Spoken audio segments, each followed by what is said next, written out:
تمہارے پروردگار نے فرمایا ہے کہ تم مجھ سے دعا کرو، میں تمہاری دعا قبول کروں گا۔ جو لوگ میری عبادت سے ازراہ تکبر کتراتے ہیں ان قریب جہنم میں ذلیل ہو کر داخل ہوں گے۔ اللہ ہی تو ہے جس نے تمہارے لیے رات بنائی کہ اس میں آرام کرو، اور دن کو روشن بنایا کہ اس میں کام کرو۔ بے شک اللہ لوگوں پر فضل کرنے والا ہے، لیکن اکثر لوگ شکر نہیں کرتے۔ یہی اللہ تمہارا پروردگار ہے جو ہر چیز کا پیدا کرنے والا ہے، اس کے سوا کوئی معبود نہیں، پھر تم کہاں سے بھٹکائے جاتے ہو؟ اسی طرح وہ لوگ بھٹکائے جاتے تھے جو اللہ کی آیتوں سے انکار کرتے تھے۔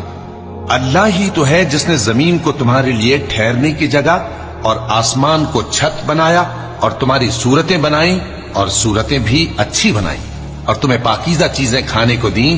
یہی اللہ تمہارا پروردگار ہے، سو اللہ رب العالمین بہت ہی بابرکت ہے۔